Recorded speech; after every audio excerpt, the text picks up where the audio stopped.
Você vai bem em compreensão de texto? Você se considera uma boa leitora, um bom leitor? Como que a gente pode melhorar a nossa compreensão de texto, melhorar a nossa leitura? A minha irmã, Sharon Calef, que fez biblioteconomia e agora está fazendo faculdade de letras, que sempre foi uma ratinha de biblioteca desde que eu a conheço por gente, adora ler, traduziu as 7 habilidades de leitura do Michael Presley. E eu quero mostrar para vocês essas habilidades, porque elas ajudam a gente a compreender um texto melhor. Então, quais são elas, né? Algumas são antes de ler, outras durante a leitura e outras após a leitura. Vamos lá? Habilidade número 1, conhecimentos prévios. Dá uma olhada no texto que você vai ler, no livro, passa os olhos, vê as imagens e tenta elaborar hipóteses. O que é que você já sabe sobre aquilo? E anota, se for um texto importante para você, que hipóteses são essas que surgiram na sua mente. Faz uma investigação para ver o que você já ouviu falar daquele assunto. A segunda habilidade é conexão. Você já viveu alguma experiência que tem a ver com esse assunto? Você sabe muito desse assunto, sabe pouco desse assunto? Esse assunto te desperta algum sentimento positivo, negativo?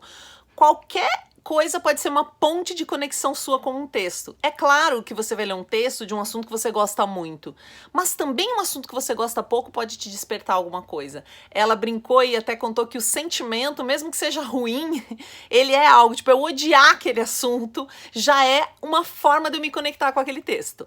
Agora, durante a leitura, você tem 3 habilidades. A primeira é a inferência. É para você perceber se tem palavras que se repetem, se tem coisas que não são ditas, se tem lacunas que você consegue preencher.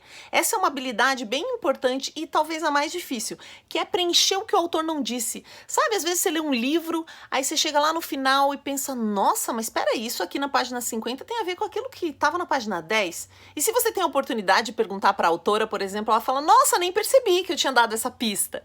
Então é você compreender o que não está dito expressamente nas palavras, mas você consegue inferir. E até ela deu o exemplo de um texto, acho que é A Janela Azul, de 2 moças que são um casal de mulheres e vão visitar a mãe de uma delas. E quando elas chegam nessa casa da mãe de uma delas, depois de 5 horas de viagem, imagina você viajando, vai ver sua mãe depois de um tempão, ela desce para ver, uma delas desce para encontrar a mãe e a outra fica no carro.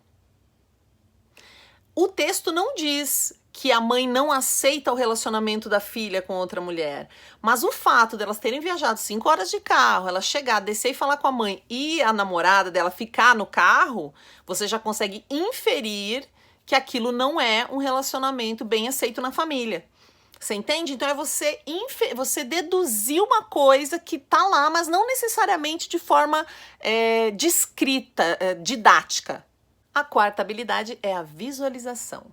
Permita-se envolver pelas imagens, criar na sua mente, criar uma tela mental onde você desenha tudo. E isso é o bacana de uma leitura também. A gente chama às vezes isso de teatro da mente, né? Como você vai criando essas imagens. A gente lê um livro às vezes que fala a história de um salão de beleza. E aí você vê o salão de um jeito, a sua amiga vê de outro, o seu padrinho vê de outro. Todo mundo que lê aquilo vai criar a sua própria imagem de acordo com as suas referências. Então, crie essas imagens, tenha visualização do texto, tente visualizar, criar imagens a partir do que você está lendo.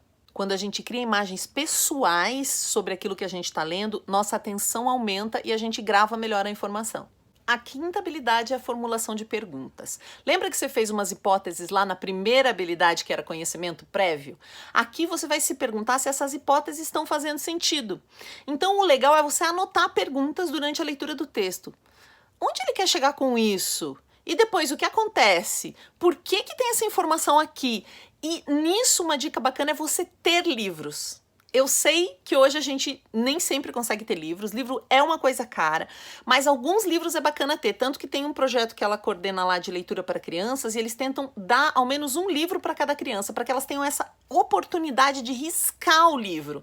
A gente tem uma sacralidade com o livro muitas vezes que não nos permite, mas isso faz você se apossar daquele livro, daquele conteúdo. Então, o que ele quer dizer? Onde está? Sublinhar o que te interessa. Aliás, ler um livro, eu tenho um livro que uma amiga me emprestou e que eu adoro, porque ela sublinha coisas que não necessariamente eu sublinharia. Eu fico pensando, nossa, por que será que ela gostou dessa parte e não sublinhou essa outra parte aqui?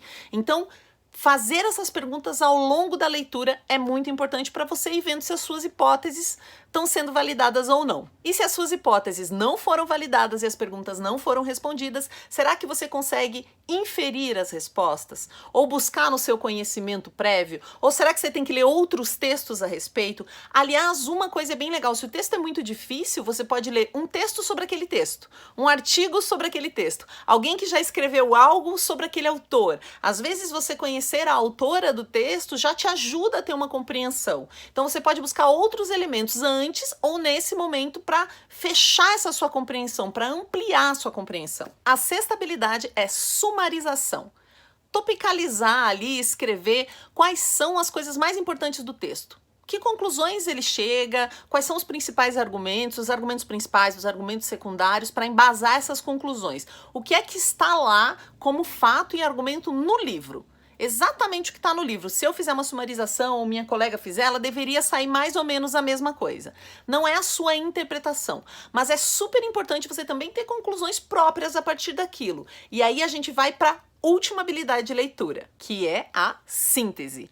Aqui você vai ver se suas perguntas se confirmaram. Você gostou? Não gostou? Você sentiu falta de alguma coisa? Será que essa falta foi provocada pelo autor intencionalmente? Ou não? Ele esqueceu mesmo? Ou você tem uma criticidade em relação ao texto? Tem coisas que você realmente não gostou, você acha que tá faltando, que não deveria ser daquele jeito, que aquela argumentação tá falha. O que você compreendeu a partir de todas as reflexões das 6 primeiras habilidades? O que ficou para você? Que sensações você tem agora, no final dessa leitura? E mais importante de tudo, o que é que você vai fazer a partir de agora com isso? Você vai fazer um vídeo? Você vai fazer um texto? Você vai fazer uma música? Você vai conversar com alguém? Você vai estruturar uma ideia na sua cabeça? Você vai mudar uma opinião que você já tinha? É para isso essencialmente que a leitura serve, para transformar alguma coisa. O seu contato com essa leitura vai te transformar, espero que te transforme e que você possa ser sempre uma leitora, um leitor mais satisfeito com a sua atividade de leitura. Essas foram as dicas. Eu vou deixar o link para essas 7 habilidades também na minha bio, se você quiser revê-las, tá bom? Um abração!